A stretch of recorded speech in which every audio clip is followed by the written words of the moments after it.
Corona की पहले हम बात करेंगे क्योंकि देश में एक बार फिर से कोरोना संकट की तीसरी लहर की आहट दिखाई देने लगी है। दिल्ली, महाराष्ट्र में आंकड़ों के बढ़ने के साथ रफ्तार भी डराने वाली हो गई है। और इस सब के बीच बहुत तेजी से संक्रमित करने वाले ओमिक्रॉन का ग्राफ भी हमारे देश में बढ़ता जा रहा है। 781 मामले अभी तक हो चुके हैं और सबसे ज्यादा डर दिल्ली और मुंबई में है।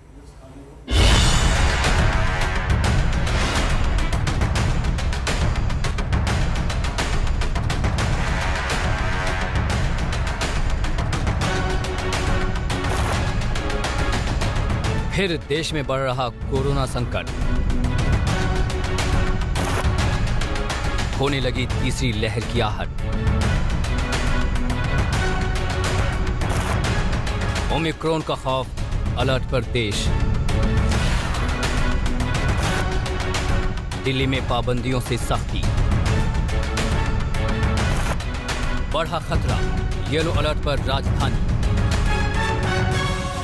0.5% से ज़्यादा 2-3 दिन से चल रहा है, इसीलिए लेवल 1 जो है ग्रेडेड एक्शन प्लान का, उसको लागू करने का निर्णय लिया गया है।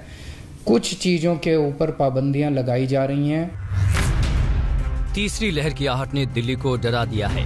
न्यू ईयर से ठीक पहले ही राजधानी में येलो अलर्ट है। कोरोना की रफ्तार तेज हो गई है, मामले दिनों दिन बढ़ते जा रहे हैं। ओमिक्रॉन भी रफ्तार पकड़ चुका है, लिहाजा सरकार ने सख्ती बढ़ा दी है।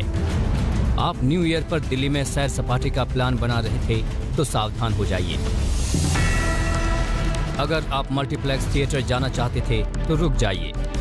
परिवार के साथ शादी समारोह में शामिल होने वाले थे तो ठहरिए और सुन लीजिए कि दिल्ली सरकार ने कैसे सख्ती बढ़ा दी है। अभी दिल्ली में स्कूल, कॉलेज, कोचिंग संस्थान बंद हैं। सिनेमा हॉल, मल्टीप्लेक्स भी बंद कर दिए गए हैं। धार्मिक स्थानों पर पाबंदी लगा दी गई है। बैंक्वेट हॉल भी बंद कर दिए गए हैं। हालांकि अभी होटल शर्तों के साथ खुलेंगे। रेस्टोरेंट 50% क्षमता के साथ खुलेंगे और वो भी सुबह 9 बजे से रात 10 बजे तक। मेट्रो और बसें 50% क्षमता के साथ दौड़ रही हैं। सैलून और ब्यूटी पार्लर अभी खुले रहेंगे। वहीं पब्लिक पार्क में टहल सकते हैं। पिकनिक पर पाबंदी लगा दी गई है। दिल्ली में येलो अलर्ट की घोषणा कर दी गई है। बसों और मेट्रो में सिर्फ 50% कैपेसिटी पे लोग बिठाए जा सकते हैं। रेस्टोरेंट से भी सिर्फ 50% ही लोग आ सकते हैं। शादी या फ्यूनरल्स में भी सिर्फ 20 लोगों की लिमिट लगा दी गई है। सिनेमा हॉल, मॉल और जिम वगैरह सब बंद कर दिए गए हैं। इसकी वजह से आप देख सकते हैं ये येलो अलर्ट जो जारी हुआ है, इसकी वजह से इस वक्त सुबह के 9:30 बजे है और यहाँ लाडोसराय के बस स्टॉप पे कितनी भीड़ है। मुख्यमंत्री के ऐलान के बाद दिल्ली में नाइट कर्फ्यू के जरिए भी सख्ती बरती जा रही है। ये पाबंदियां आपके लिए लगाई जा रही हैं। मैं जानता हूं आप सब लोग थक चुके हैं। 2 साल हो गए कोरोना को। 2 साल के अंदर इतनी बार पाबंदियां लगी कि आप सब लोग थक चुके हैं। लेकिन क्या करें, ज़रूरी है। आपकी सेहत ज़रूरी है, आपकी ज़िंदगी ज़रूरी है, इसलिए ये पाबंदियां लगाई जा रही हैं। मेरी आपसे हाथ जोड़ के विनती है कि आप सब लोग इन पाबंदियों का जरूर से जरूर पालन करें। मुख्यमंत्री केजरीवाल ने एक दिन पहले लोगों को भरोसा दिया कि अभी दिल्ली वालों को डरने की जरूरत नहीं, हालात काबू में हैं। लेकिन जिस तरह से राजधानी का कोरोना ग्राफ बढ़ रहा है वो आगाह कर रहा है। उन आंकड़ों पर नजर डाल लीजिए। 24 दिसंबर को दिल्ली में 180 नए केस आए थे। 25 तारीख को वो आंकड़ा बढ़कर 249 हो गया। 26 दिसंबर को 290 और 27 दिसंबर को 331 नए केस दर्ज किए गए। 28 दिसंबर को कोरोना ग्राफ पर नए केस 500 के करीब जा पहुंचे। कोरोना ने दिल्ली को उन्हीं पाबंदियों के सामने लाकर खड़ा कर दिया है जहां से इसकी शुरुआत हुई थी। इस वक्त हम कनॉट प्लेस पर मौजूद हैं और आप ठीक मेरे पीछे देख पा रहे हैं ये सिनेमा हॉल भी येलो अलर्ट में शामिल होने की वजह से तुरंत प्रभाव से बंद कर दिया गया है। और आपको बता दें कि दिल्ली में जिस तरह से कोरोना के हालात बिगड़ रहे हैं उसके मद्देनजर न सिर्फ सिनेमा घर बल्कि gym, spa centre, yoga centre को भी बंद करने का आदेश दिया गया है। 4 जून के बाद दिल्ली में सबसे ज्यादा नए केस मंगलवार को दर्ज किए गए।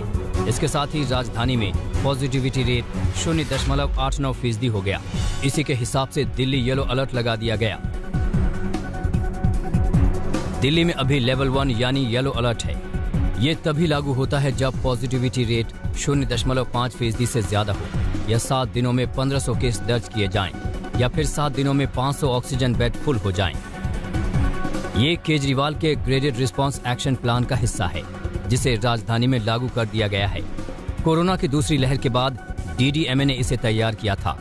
अब मुख्यमंत्री चेतावनी दे रहे हैं कि भीड़ वाली जगहों पर हालात सुधारने की जरूरत है, नहीं तो सख्ती और बढ़ाई जाएगी।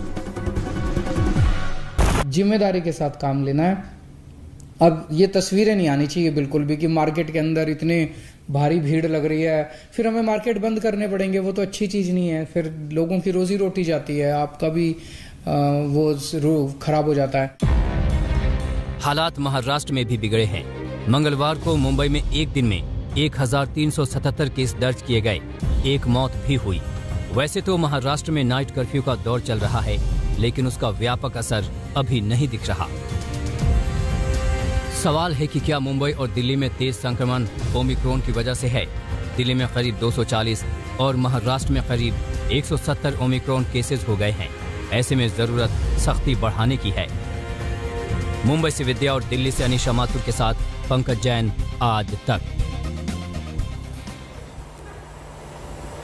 तो देश भर में अब ओमिक्रॉन के केस तेजी के साथ बढ़ रहे हैं। ऐसे में सवाल फिर से वही है कि उन राज्यों में होने वाले चुनावों को लेकर सवाल उठाए जा रहे हैं कि वहां क्या होगा। ये बड़ा सवाल है। चुनाव वाले राज्यों में रैलियां हो रही हैं, जनसभाएं हो रही हैं, हजारों लोगों की भीड़ उमड़ रही है, कोरोना प्रोटोकॉल की धज्जियां उड़ रही हैं, और इस सब के बीच चुनाव आयोग लखनऊ में आज बैठक कर रहा है।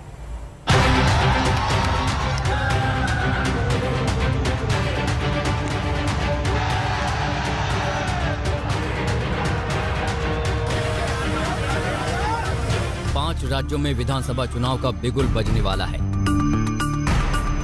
बड़ी बड़ी रैलियां हो रही हैं, कोई सभाएं कर रहा है, कोई चुनावी रथ निकाल रहा है। सब में एक बात कॉमन है, भीड़ की तस्वीरें देखकर अंदाजा लगाया जा सकता है कि सियासतदान देश में लगातार बढ़ते खतरे को लेकर कितने सतर्क हैं। अभी देश को संभलने की जरूरत है, लेकिन यूपी, पंजाब और अन्य 3 राज्यों में चुनावी बहार है। वहां लोगों में न कोरोना का भय दिख रहा, न ही सतर्कता।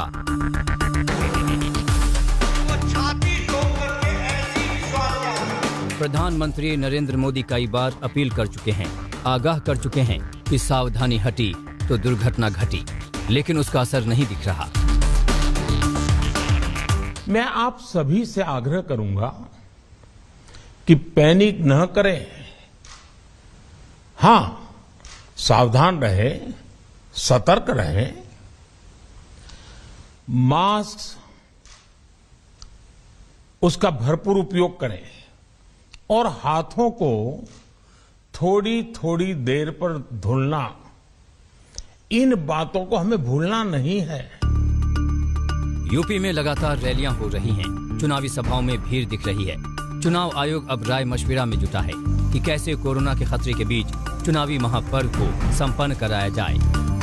ओमिक्रॉन का खतरा बढ़ रहा है, कैसे रैली को लेकर के कोई बात की? रैली वर्चुअल हो? नहीं, हम लोगों ने न रैली के बारे में नहीं बात हुई, लेकिन चुनाव के बारे में हुई कि चुनाव समय से कराया जाए, कोविड के नियमों का पालन करते हुए। देखिए, चुनाव तो सरकार को बताना है। हमने तो ये कहा है कि अगर आप चुनाव कराते हैं और जो भी सख्त नियम लागू करते हैं वो सबके लिए समान रूप से हो, चाहे वो प्रधानमंत्री जी हो और चाहे वो किसी भी पार्टी का अध्यक्ष हो या कोई वरिष्ठ नेता हो। ये ना हो कि सरकार के लिए कोई नियम हो और विपक्षी पार्टियों के लिए कोई नियम हो, ये नहीं होना चाहिए। लेकिन असल चुनौती ऐसे हालात से निपटने की है। लोगों का सैलाब उमड़ा पड़ा है। 2 गज की दूरी की क्या बात करें, यहाँ तो पांव रखने की जगह नहीं है। तस्वीर मुरादाबाद की है। ये हाल तब है जब एक दिन पहले ही यूपी सरकार ने राज्य को कोविड-19 प्रभावित राज्य घोषित किया है।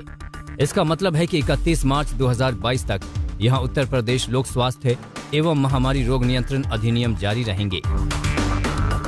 31 मार्च तक लागू होने का मतलब कि यूपी में चुनाव की प्रक्रिया कोरोना के खतरे के साए में ही पूरी होगी।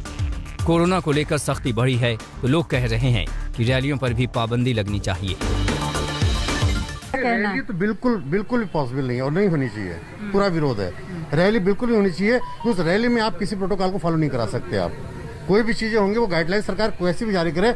जहां रैली में लाखों की संख्या है, यहाँ हम 2 गज की दूरी बहुत जरूरी बोलते हैं। आप मानती है रैली में 2 गज की दूरी हो पाए किसी आदमी के बीच में? यूपी के साथ साथ उत्तराखंड, पंजाब, गोवा और मणिपुर में चुनाव होना है। जल्द अधिसूचना भी जारी किए जाने की उम्मीद है। चंद रोज पहले स्वास्थ्य मंत्रालय के साथ बैठक में चुनाव आयोग संकेत दे चुका है कि तय वक्त पर चुनाव होंगे, वैक्सीनेशन तेज किए जाएं। अब चुनाव आयोग के फाइनल फैसले का इंतजार है। लखनऊ से समर्थ श्रीवास्तव और कुमार अभिषेक के साथ पंकज जैन, दिल्ली आज तक। तो वाकई में देश में कोरोना का जो नया आंकड़ा है वो डराने वाला है। 24 घंटे के भीतर आपको बता दें कि 900 से ज्यादा केसेस सामने आ चुके हैं। अब सरकार के सामने सबसे बड़ी चुनौती है वैक्सीनेशन को तेज करने की। बच्चों के वैक्सीनेशन के साथ साथ बूस्टर डोज जो है उस पर भी अब हमें सोचने की जरूरत है। हालांकि इसका ऐलान हो चुका है, इसकी शुरुआत 3 जनवरी से हो रही है।